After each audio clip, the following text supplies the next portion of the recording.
નમસ્તે મિત્રો, શું તમે મનુષ્યના શ્વસનતંત્ર વિશે જાણો છો? ચાલો આજે તેને અંદરથી સમજીએ અને શ્વાસની સફર શરૂ કરીએ.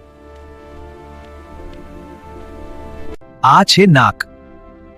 અહીં વાળ ધૂળ રોકે છે. મ્યુકસ તેને પકડે છે. હવા શુદ્ધ થાય છે. હવા શ્વાસ નળીમાં જાય છે. આ માર્ગ તેને નીચે લઈ જાય છે. તે ફેફસા સુધી પહોંચે છે. અહીં નળી બે ભાગમાં વહેંચાય છે. તેને બ્રોન્કાઈ કહે છે. હવા બંને ફેફસામાં જાય છે. આ છે ફેફસા. તે ફૂલાય છે અને સંકોચાય છે. આ રીતે શ્વાસ લેવાય છે. અહીં એલ્વિયોલી છે. ઓક્સિજન લોહીમાં જાય છે.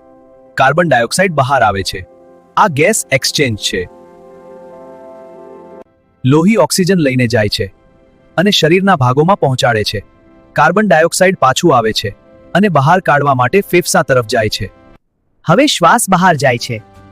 કાર્બન ડાયોક્સાઇડ બહાર નીકળે છે. તે ઉપર તરફ જાય છે.